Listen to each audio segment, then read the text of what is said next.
Good evening, ladies and gentlemen. Good evening. Good evening. Welcome to the Erudition Network.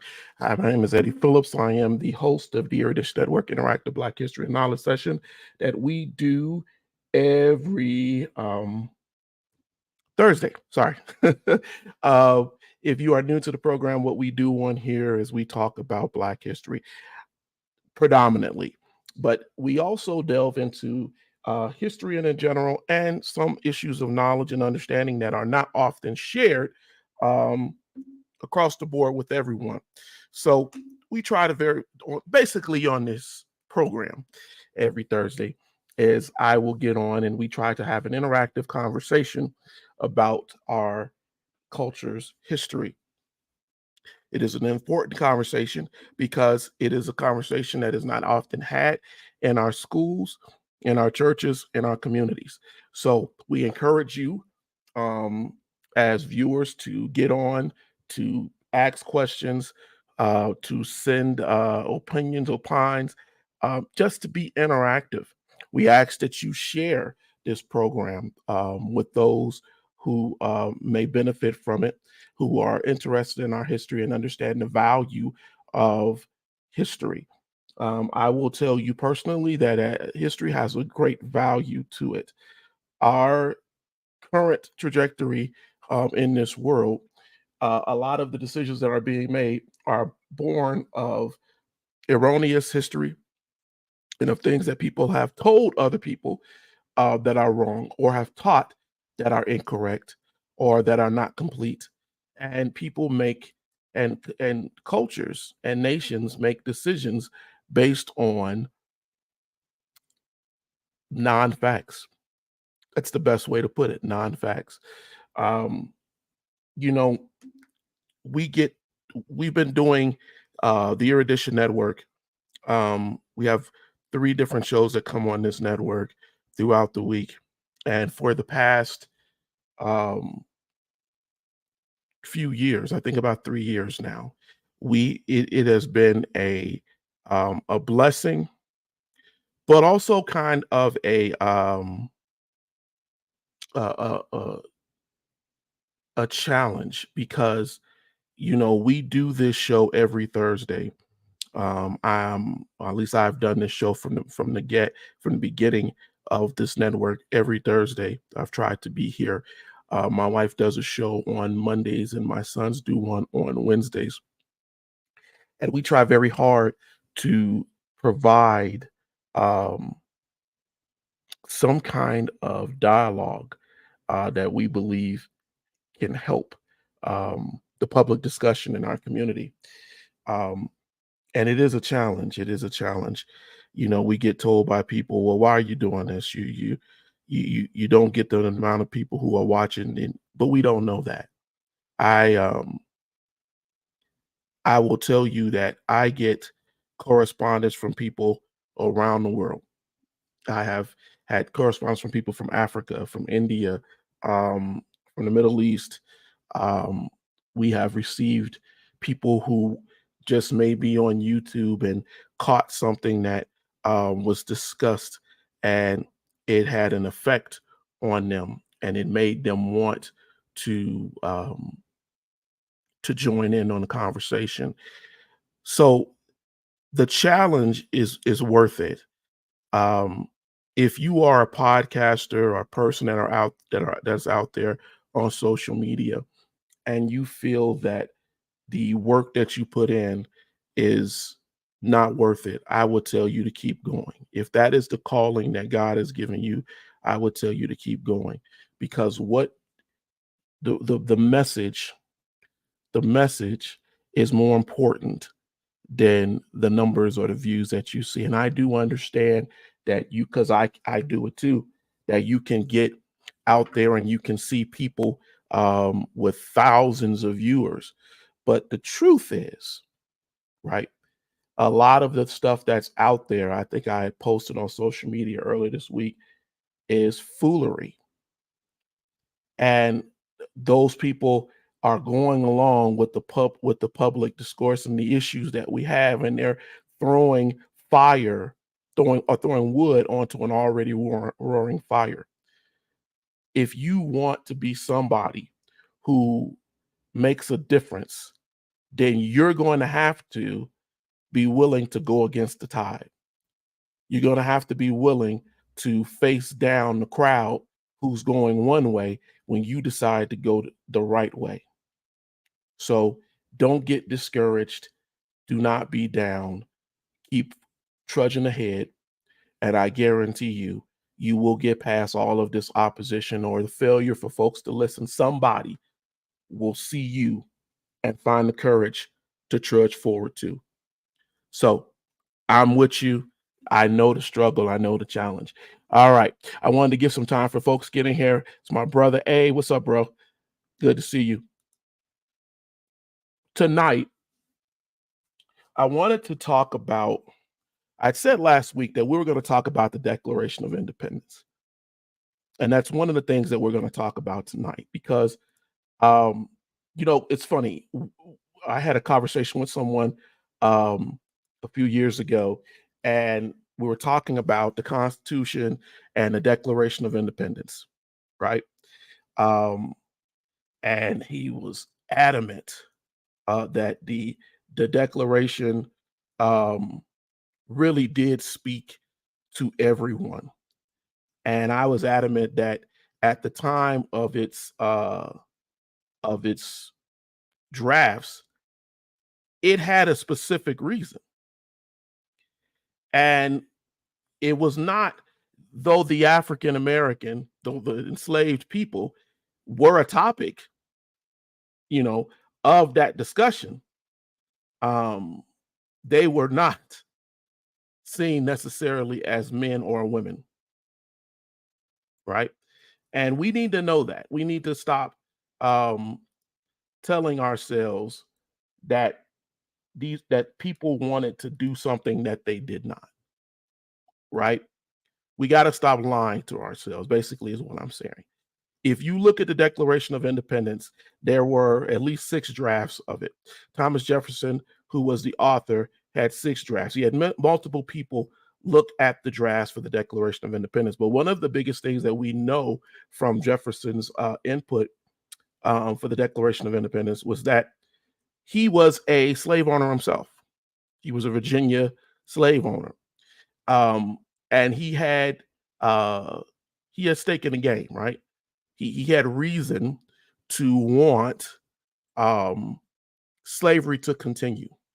So people often say, well, the founding fathers were these men who they they were men. One of the favorite sayings in history is when we say that they are men or women of their time.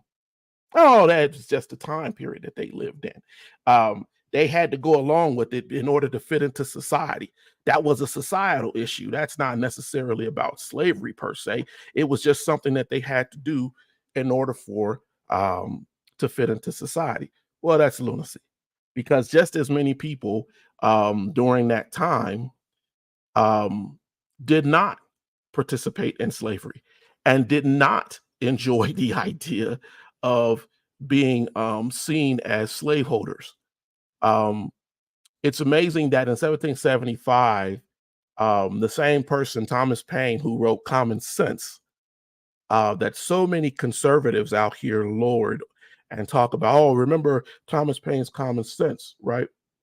But they never talk about the Thomas Paine's letters of the African slave in America.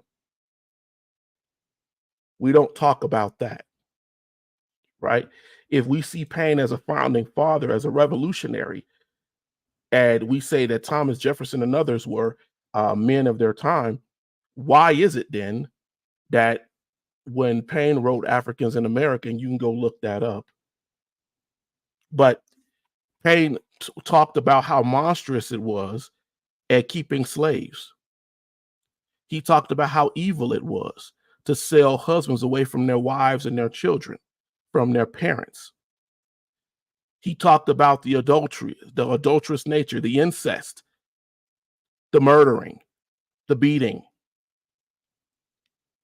And he put all of that guilt on the masters, the very men who he was friends with, the very men who were revolutionaries just like him.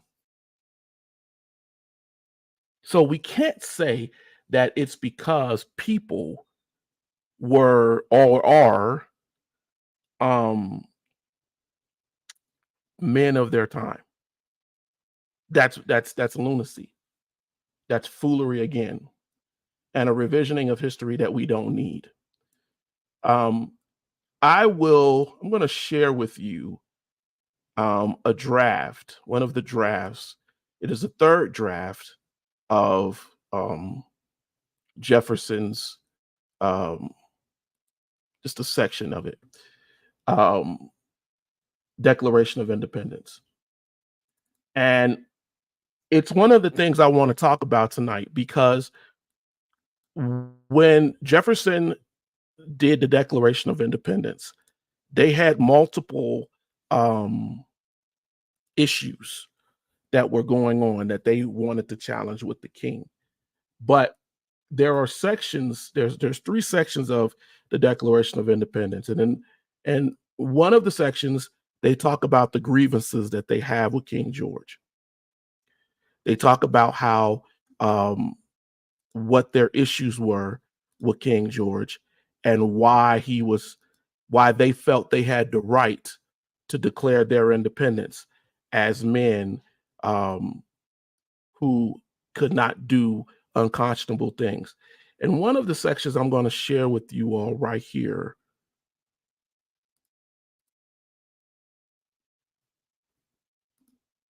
Let me share that.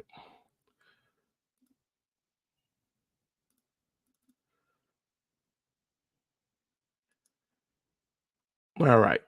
I'm going to share this section here because I want us to have an understanding here. Get my view right. There it is. So one of the things you notice in the Declaration that he says that the king, he means the king, right? King George, they're talking about the King of England and why this is only a few, but these are the ones that should stand out when we consider what these men. So we all told about the Declaration of Independence, and we all come at it with a very patriotic mentality, right? We are told in American schools that we hold these truths to be sacred and undeniable, and all men are created equal, right? We know that those are the things that were put out, right? Life, liberty, and the pursuit of happiness. All of those things are constantly talked about with the Declaration of Independence. But what is never really fleshed out, and if I'm wrong, if you're watching tonight, of the four people that I see that are on here, if you've heard different, please let me know. But typically, those are the things that we hear about the Declaration. Also, if you're with us tonight, I saw my brother, he chimed in. Please let us know that you're with us. Also, share. Please get folks to come in and watch as we grow this network. That will definitely help us. Please, please, please. All of your attention is and assistance is greatly appreciated. I don't think that there's ever an episode that we talk about on here that I don't personally believe is important. So I think that your your help and your support goes a long way, a long way. Um, but I will say this. Let's get back to this. They say he has endeavored to bring on the inhabitants of our frontiers and merciless Indian savages whose known role of warfare is an undistinguished destruction of all ages, sexes, and conditions of existence.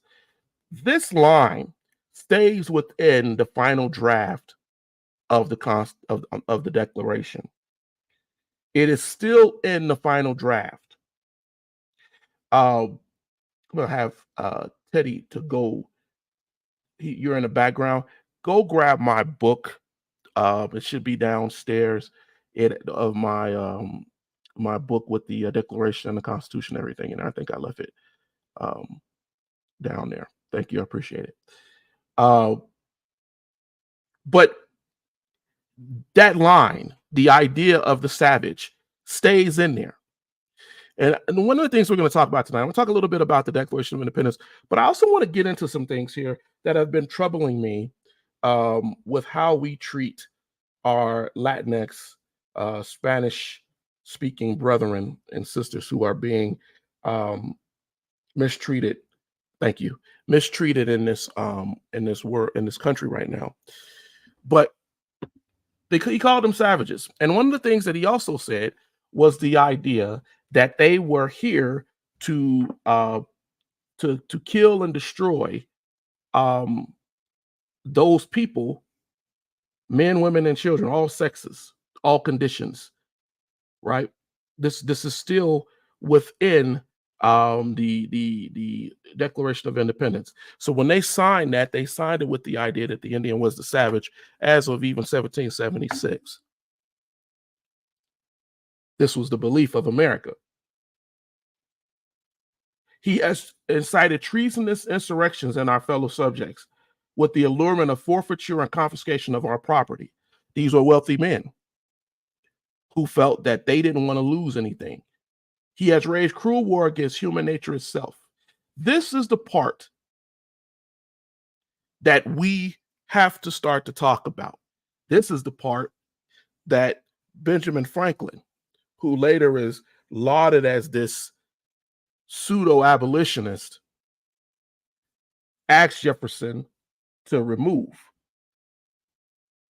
And in the final edit, it's not in there. But the philosophy returns in the Federalist Papers, it returns in the Constitution. And in this draft, that we have access to these drafts, he tells you he has incited treasonous insurrection in our fellow subjects with the allurement of forfeit and property. He has waged cruel war against human nature itself, violating its most sacred rights of life and liberty in the persons of a distant people. He's talking about our ancestors who never offended him, captivating and carrying them into slavery in another hemisphere, or to incur miserable death in their transportation thither.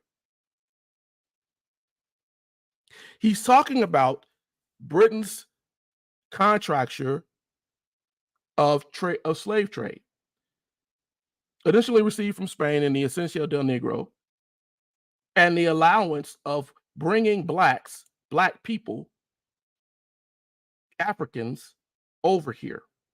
He's telling him slavery is against against human nature itself. A slave owner is trying to validate to the King of England why they should separate, because he knew that this was against human nature itself. Let's continue. He carried them into slavery in another hemisphere, or to incur miserable death in their transportation thither.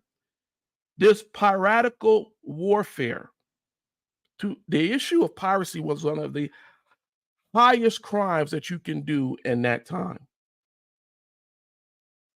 And he accused the King of England of it. The opprobrium of infidel powers is the welfare of the Christian, and he specified that, king of Great Britain, determined to keep open a market where men should be bought and sold. He has prostituted his negative for suppressing every legislative attempt to prohibit or to restrain this execrable commerce. In other words, the reason why I have to be a slave owner in the new world is because you have made it impossible for me to do it any other way. This is what Jefferson is saying. And that this assemblage of horrors might want no fact of distinguished die. He is now, before we get into our minds that Jefferson is defending the rights of slaves, he shows you what his argument really is about. He did not care necessarily. This was a way to get, because they understood that it was an Enlightenment time. This was a way to talk legalese and get people on your side. But here, right here, where he says he is now exciting those very people to rise in arms amongst us and to purchase that liberty of which he has deprived them by murdering the people upon whom he has also obtruded them. In other words, he has wronged them, but now he's turning them against us, thus paying off former crimes committed against the liberties of one people with crimes which he urges them to commit against the lives of another.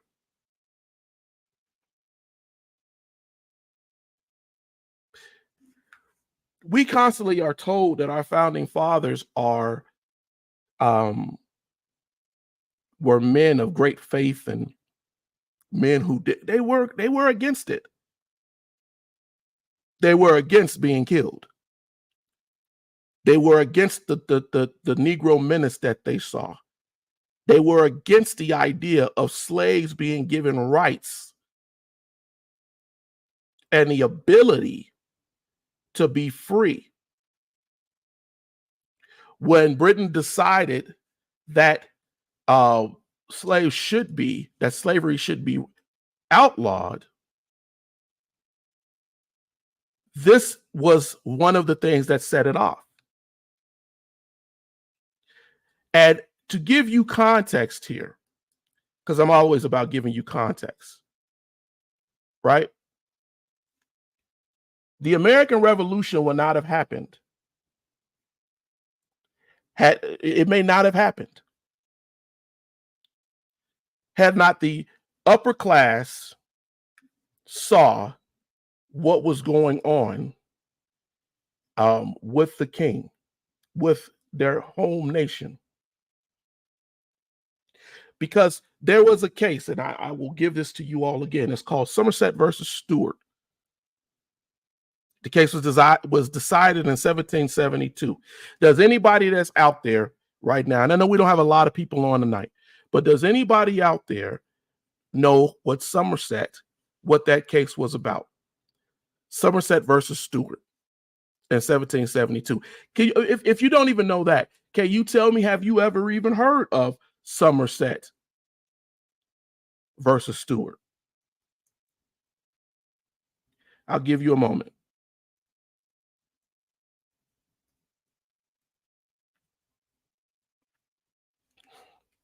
Somerset versus Stuart.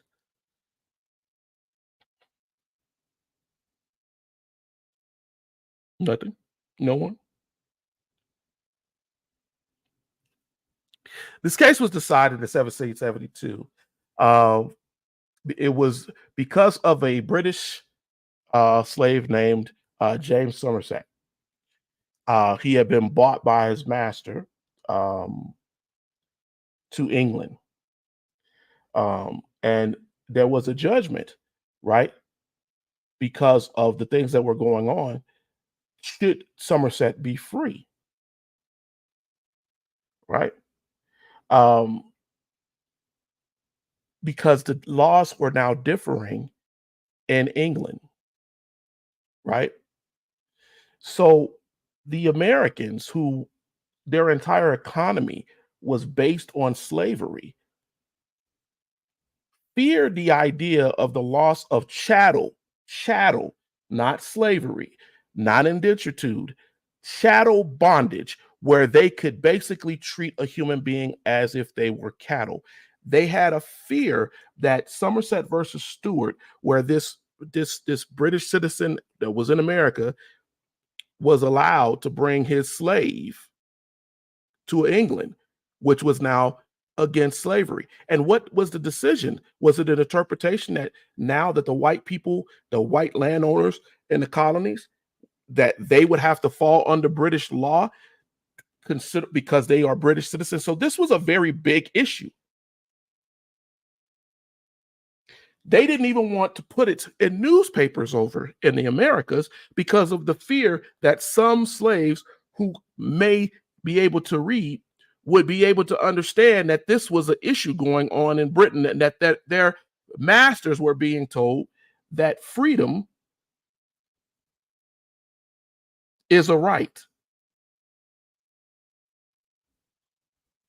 And one of the major issues that was going on between our founding fathers and the British Parliament were things like Somerset versus Stewart. Citizens and planners were writing, right, and putting things in newspapers. People were getting incited. We talk about the Boston Tea Party, taxation without representation, but we forget that the issue at hand, as it has always been, was slavery. Was slavery. That was the issue at hand. There is um, a letter that is so funny. There's a lot more histories, but I'm not going to unpack it all tonight. From a Carolina planner, the guy named William Drayton. Drayton um, accused the Royal Navy. He wrote a letter that was put in the South Carolina Gazette, and it was popularized because of the feeling in the country at the time. He accused the Royal Navy of offering sanctuary and protecting slaves, his runaway slaves. And he wrote a letter, right, um, talking about this in 1775. And he went so far as to say that not only was the British government now trying to fight, to try to stop the ability of planters to have slaves, but they were also arming blacks. And to show the level of Drayton's bigotry and racism, he also attacked the Roman Catholics and the indigenous people, and to some extent, their Canadian neighbors, and saying that they are all conspiring to kill all of us in the colonies with the permission of the king. This is what Drayton and others believe, and this is what the mentality was going into the revolution.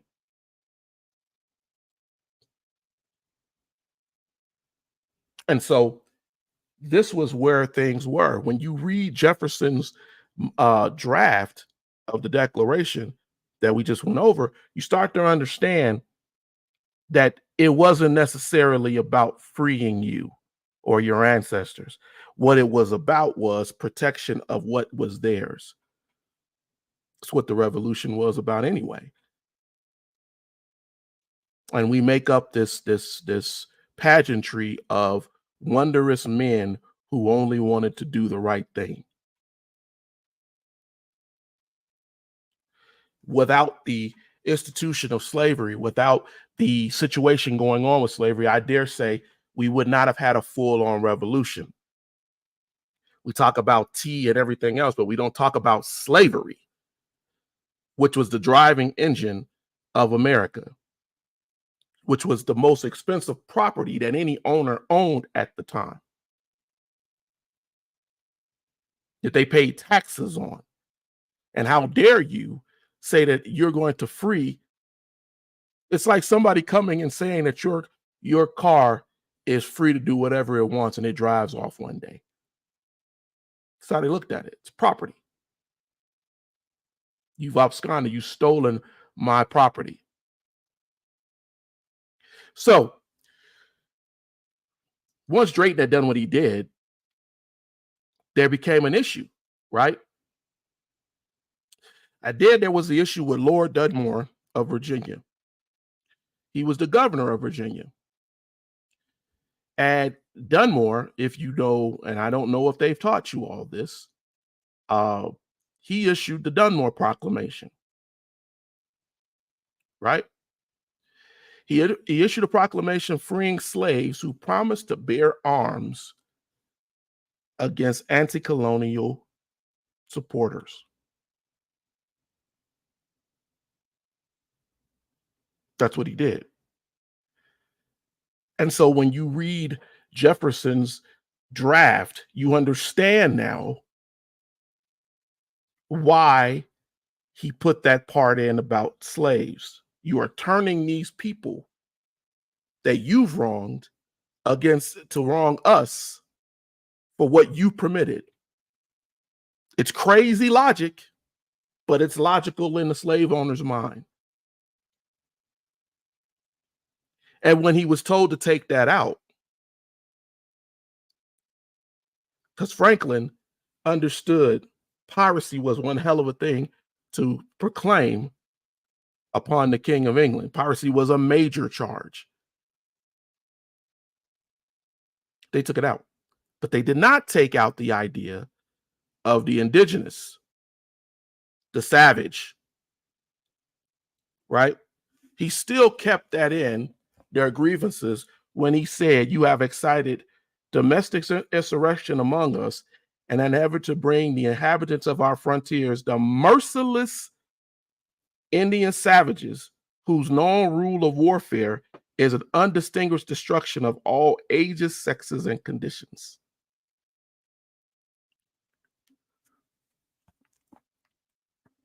When you think about Thomas Jefferson, when he became president after the Revolution, telling the Cherokee that if they were more white and they put on suits and acted more white and owned slaves, that they would be seen as real Americans, only to turn around and be silent and quiet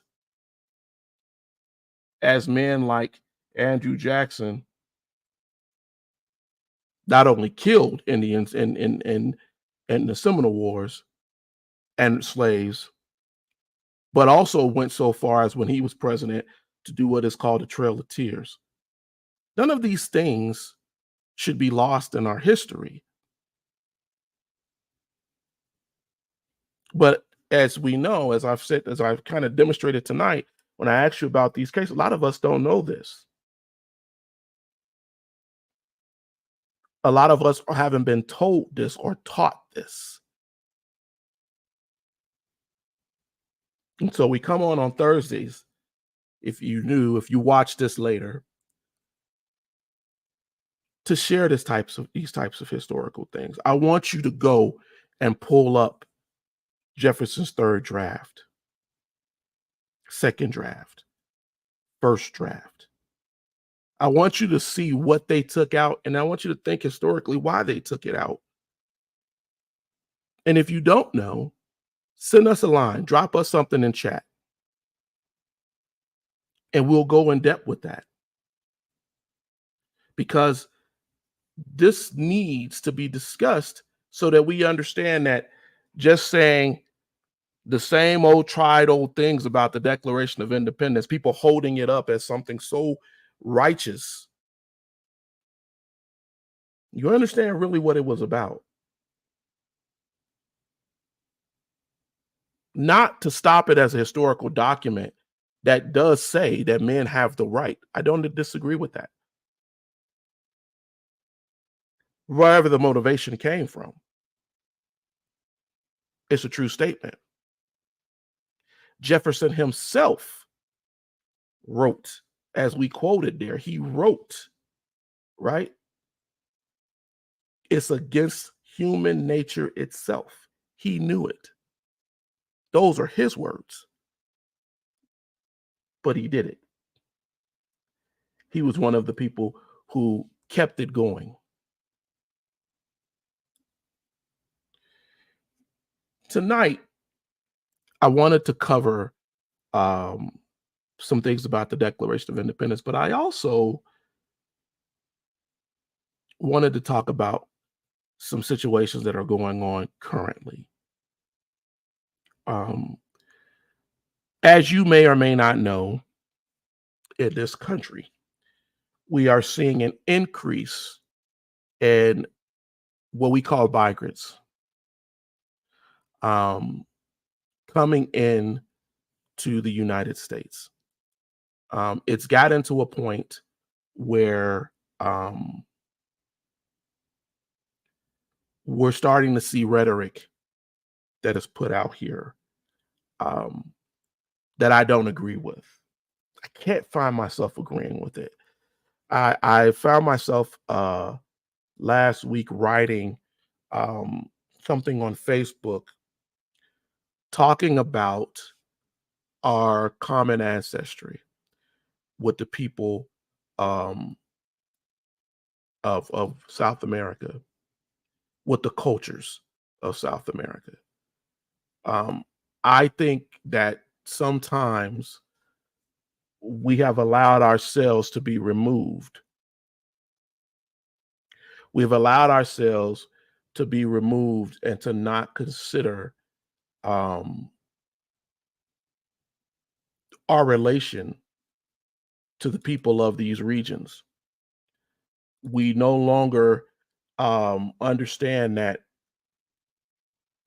this situation that they're facing is not of their own, but we also don't remember the brotherhood or the familiar of who we are and where we come from. We're not considering that. And it's something that I think that we have to talk about because unfortunately, the history is not taught. The history is not taught. The majority of enslaved of Africans during the slave trade came through here. They were sent to the Caribbean and South America. That's where they were sent.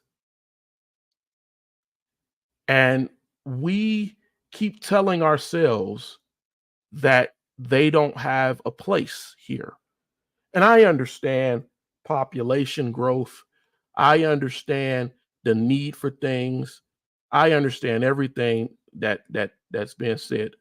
Hello, Eric. Good to see you. I understand all of that.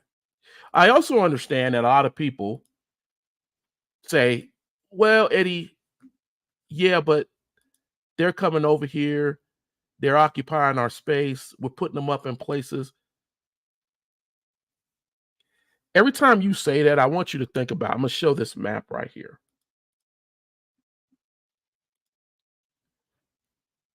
These people who you consider to be trespassers, many of their ancestors came over from 1500 to 1900 and were sent to Africa. I would say from Africa to South America. Even before Columbus, there was travel from Africa to the Americas. This is why so many of the people who are down there are darker of skin. It's just a matter of degree and location. Because they speak a different language does not change the fact of the diaspora of how they got there. If you look up at the top corner right there, you see a line that goes up um, from the Caribbean, and it shows that it goes up to the Americas. Many of you may have never gone to go trace your ancestry. Maybe you don't feel any value in that. But a lot of the slaves were taken. They went to South America, and some were bought. Some, not all. As I just told you, the majority of the slaves, over 90% of enslaved Africans, were sent to the Caribbean, South America. Brazil had the highest number, 3.5 to 3.8 million slaves went to Brazil.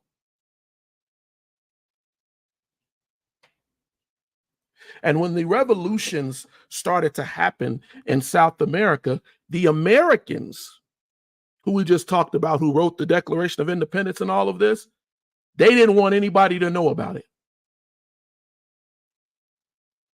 Because you were supposed to be the product of ignorant people who knew nothing about freedom and democracy.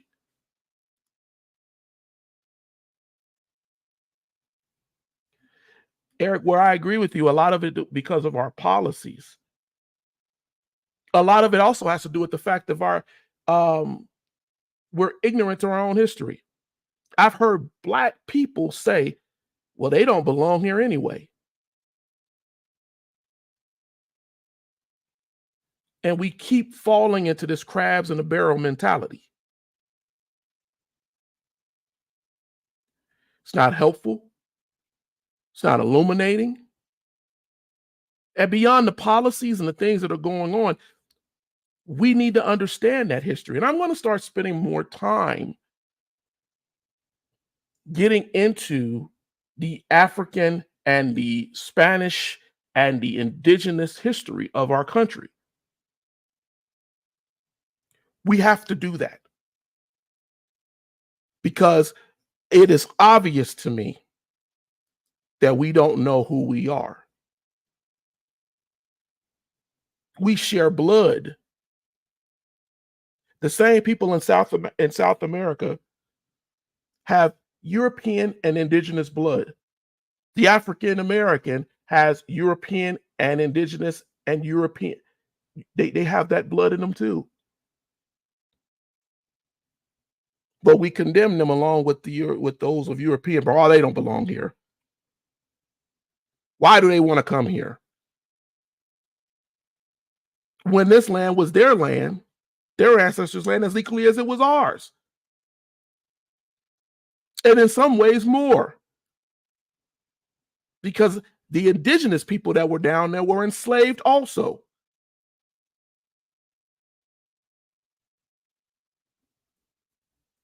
But that's not taught.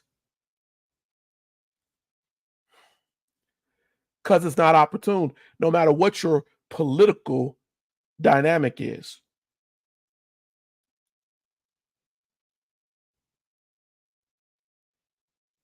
The biggest issue that became an issue during the age of the Declaration of Independence and Revolution from the 1770s all the way to, I would argue with you, even into the 1850s, was slavery. And would slavery be permitted? And if it's not permitted, how do we keep it going to benefit us? How many of you know that in the 1780s, Peru's Jose Gabriel Noguera, right? He took on what he thought was the last king of the Incan Empire. He christened himself to be a king. And do you know what his name was? We should, because one of our rappers took on that name.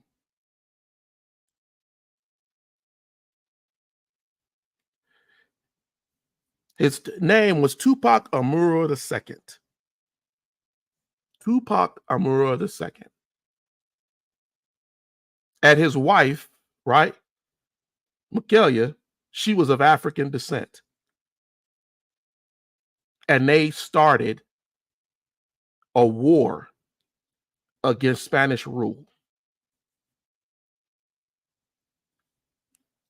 But we don't know any of that.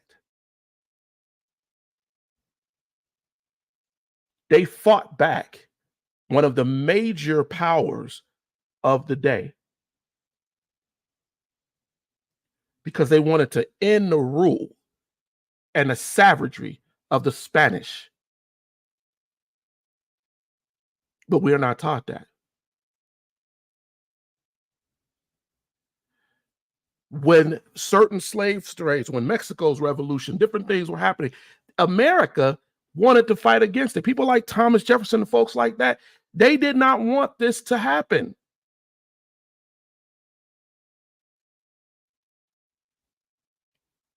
They wanted to preserve their power more so than overthrowing the British crown that we give credit for. Oh, they went for liberty. They also, the primary motivation was to keep what I got and to grow it away from them.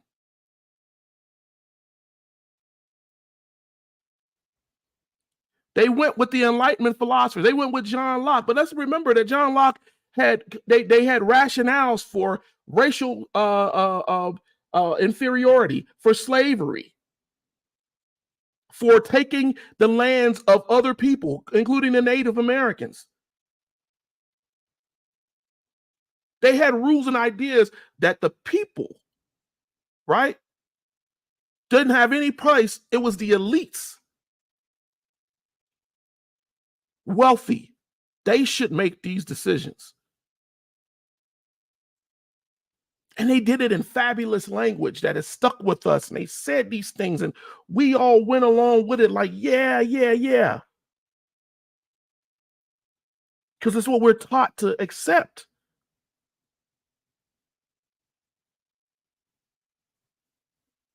That's what we're taught to accept.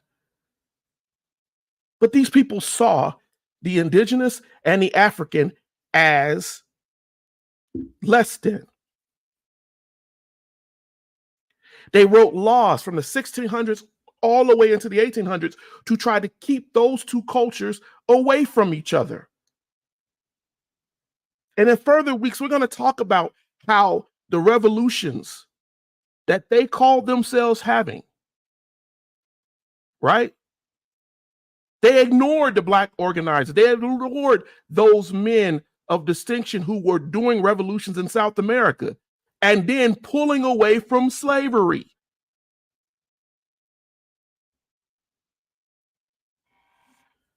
They ignored the Toussaint Louverture. They ignored the Vista Guerrero. They ignored the Bolivar. They ignored all of these people because they looked more like the slave. And they had a fear.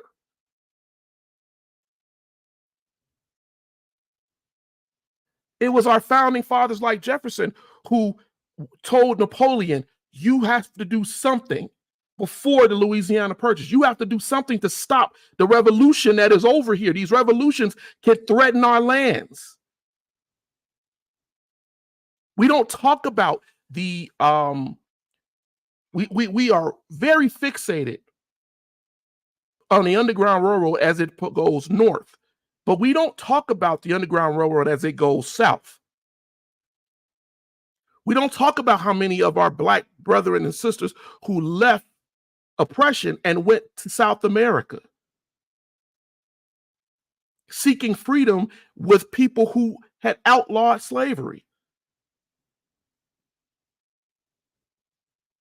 We don't focus on why America went to war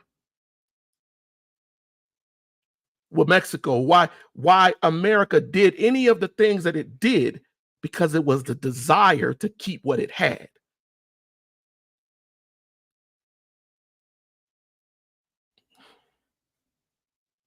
These are facts. And today we see um, Latin people coming here, and we say, why are they coming here?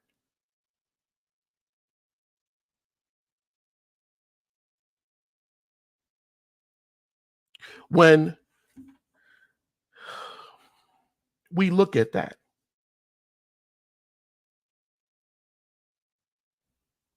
and we look at the Monroe Doctrine, and we look at the idea of we're going to take everything, what was the motivating power behind that?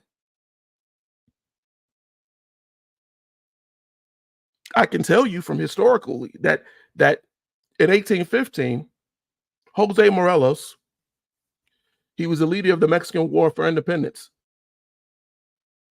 He wrote a letter to then President James Madison, and he told him that if they were to unite as a power, the Mexican government, the new Mexican government, and the American colonies, that they would be stronger as a nation. But the impetus, the issue was the ridding of slavery. Because he called for the abolition of slavery. Because he saw no place in it in a civilized society.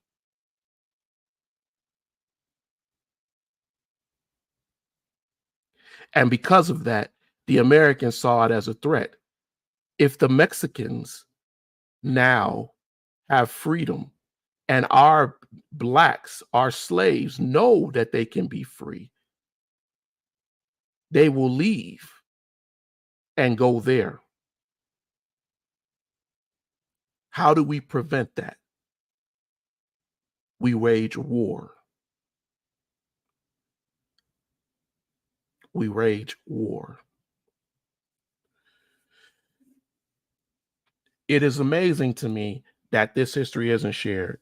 It is also amazing to me that the more I hear in the news and the media, it just chills me. It makes me feel bad.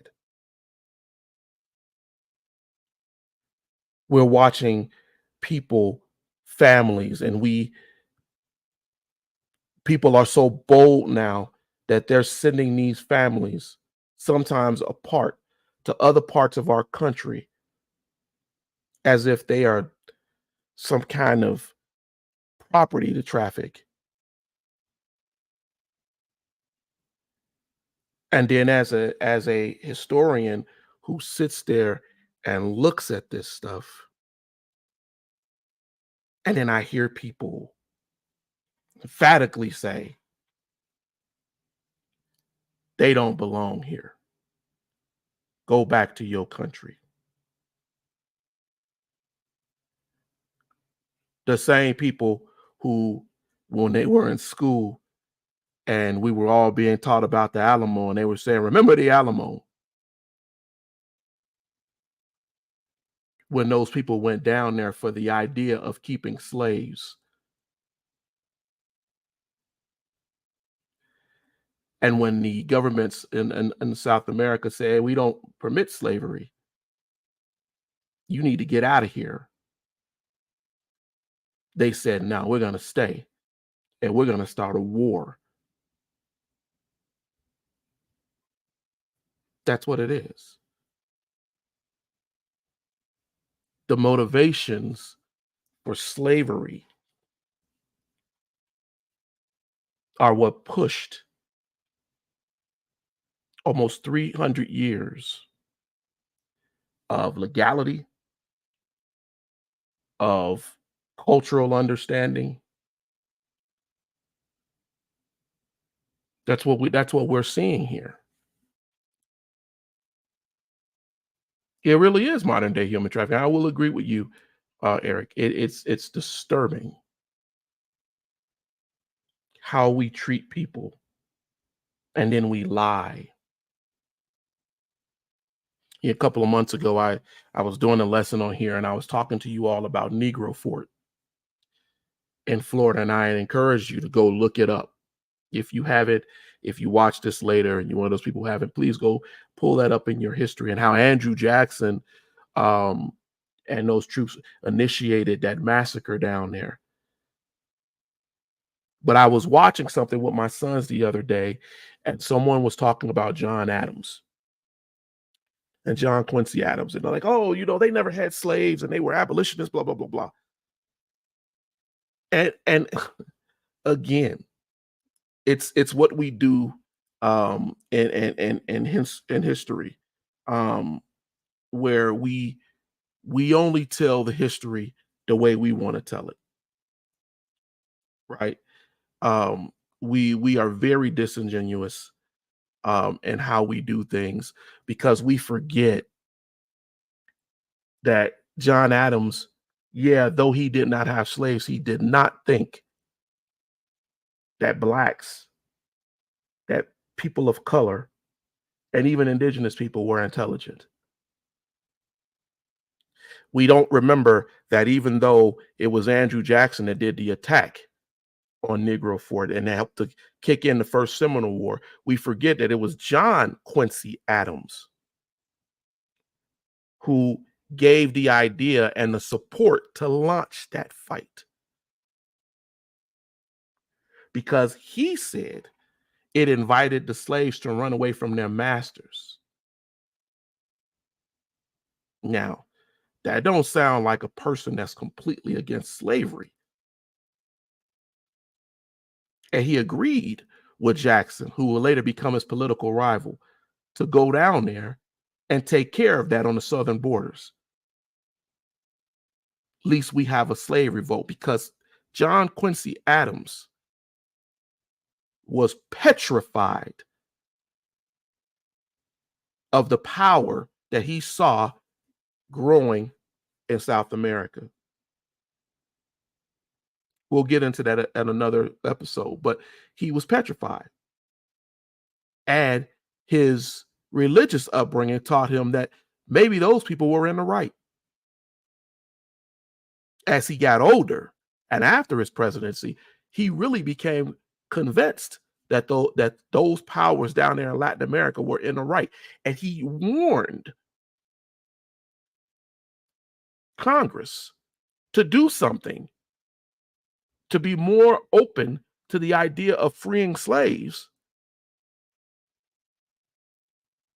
because he saw it as soon to be a boiling point that would probably topple the country.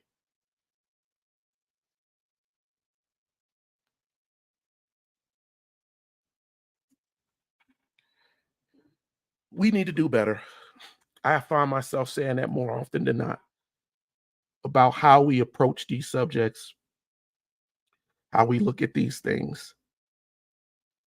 Before you start saying, being one of the people going along with the group and saying these folks don't belong here,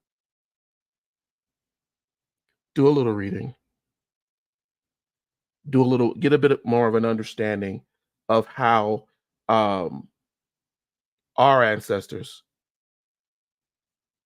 Spanish American, indigenous people, Latinx, Chicano, our connections that we don't talk about, our connections that aren't taught to us on purpose, that shared blood and history, that's shared traumas and evils that were perpetuated against them as well as us. Whereas the indigenous had their land stolen and taken from them, only to then have us, our ancestors, have to come in and work those lands. And that shared oppression that they felt, and sometimes that shared brotherhood that they learned in order to endure what they were dealing with from policy of this country. We'll start getting into the Monroe Doctrine. We'll start getting into manifest destiny. What did that really mean? Well, if we can't stop these other governments from taking over land and talking about freedom, then we need to take that land so we can be able to dictate what the policy will be in those lands. And we know that that is the fact because we see all of the compromises that happened as we expanded west into an area that was heavily populated with indigenous and Latin, Spanish.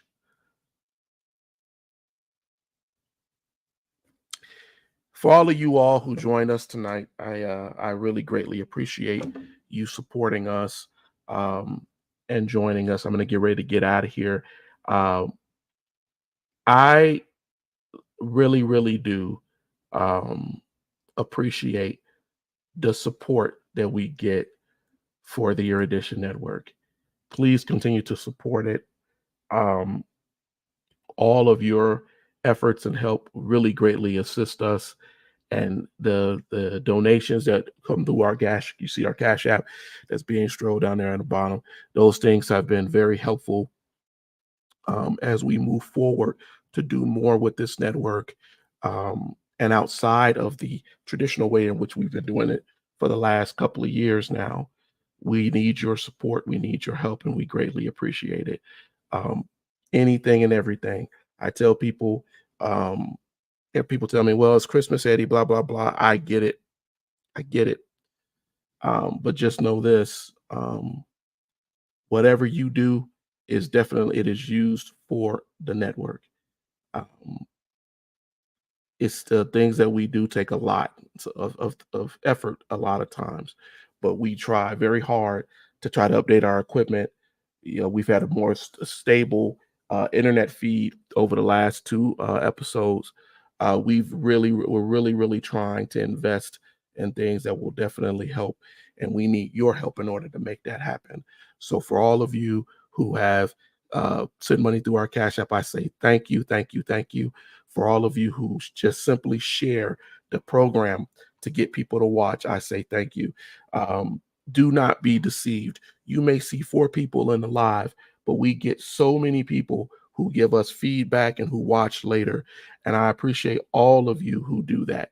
We have busy lives and things do go on, but I do appreciate you spending the time, even if you're just rewatching and looking at what we've done, spending the time and learning something with us tonight. All right. I'm gonna get ready to get on out of here. Please feel free, go back, watch some of the things that we talked about tonight. Next week, I'm gonna get a little bit more into our Latinx Spanish America. I wanted to do this thing on the Declaration of Independence tonight because we are all taught about the Declaration of Independence. I also want to talk about the Federalist Papers and how that informed our Constitution. All of these things we should be covering in schools that we really don't. And as we're seeing changes in our laws and changes in the way people are acting, none of it should be a shock to us given what we have been taught. And given the fact of things we know we haven't been taught. And that is why we do this broadcast. We want to make sure that we're teaching and showing and providing you um, with that information that you need so that we can all grow and be smarter together. Um, I got a couple. I know I'm a little over, but let me tell you all something. I was sitting today um, looking over an assignment for my son, um, and it was disturbing to me. It was a history assignment. It was disturbing to me because what I what I found myself reading was conditioning. They spent so much time talking about the early man and how society started. And they talked about the Indus people. They talked about the Egyptians. They talked about the Chinese and the lands of the Yellow Sea. They talked about the Mesopotamians and it was all designed to lead to this idea of how societies, grew, but who was the upper tier of the society. As they got further into start asking about the Greeks, and the Romans. See, everything else they talked about people being um, volatile and building things and surprisingly being able to build these societies and these nations and these cultures. But when they talked about the Greeks and the Romans, it's as if these people just grew, this knowledge just appeared to them and they were just, you know, uh, disintelligent out of nowhere. And all these other societies, as amazing as they were, it's a shock that they were able to do these things. And this right here is the programming of history. This is what we have to guard against. When you start to tell me that the Greeks and the Macedonians, that they influenced Egyptian knowledge and not the other way around, when you start to tell me that the people of Mesopotamia, that the Sumerians are different than those people in Africa and that they just appeared, or that maybe they came from the areas of Turkey and things like that, then what are you telling me? You are minimizing the cultural significance, validated cultural significance of these other cultures. When you tell me that the Chinese closed themselves off from Europeans, which they did, and that this put them behind the European, what are you teaching my children? That these people who sailed cold waters up to the north in areas close to what is Russia, that these people who created explosives, these people who created walls, these people who created dynasties and kingdoms, that these people, empires, that they were less than because they didn't want to interact with the European. This is why we do this program. And when your children are taking these history exams, you need to ask them, hey, what did you learn in that history? We have to guard against this idea of minimizing the contributions of people that look like Black folks. Lastly, I'm going to say this, and I'm going to get off of here. I think it was Mike sent out a video of Kanye West talking about indigenous people. And I will tell you this, as I told Mike, I think Kanye's heart was in the right place, but his issue is he listens to people and not reality. That's what it is. It's not about a fact to him. It's what someone says. So then he makes these speculative statements that sound confused. He said, we're Indians, not Black. We're human beings. And there was a point where everybody on this planet was Black. I know, hard for people to accept. By the definition of what you consider to be Black, everybody was Black. But also understand that we have a brotherhood with everyone, including the indigenous both here in the Americas. The only difference is cultural. And the percentages of what they consider to be European, African, indigenous American, or whatever. All things made up by man. Cultural choices separate men into categories. But our physiological and genetic nature is what it is. It's what it is. It's the same. We are all human beings. How we approach that knowledge and how we grow that knowledge with each other, how we rationalize it and explain it, should never be a contest. It should never be, oh, you being deep. No, I'm just speaking to you as a human being to a human being. All right. get off my soapbox here. I hope you got something from tonight. Um, please feel free to help the network. Share, share, share, share, subscribe. Um, Definitely, it allows us to grow and to touch more people. All right, ladies and gentlemen, thank you. I hope you get something from this, as I said, and hopefully, God willing, we will see you here next week on the Erudition Network. You be blessed.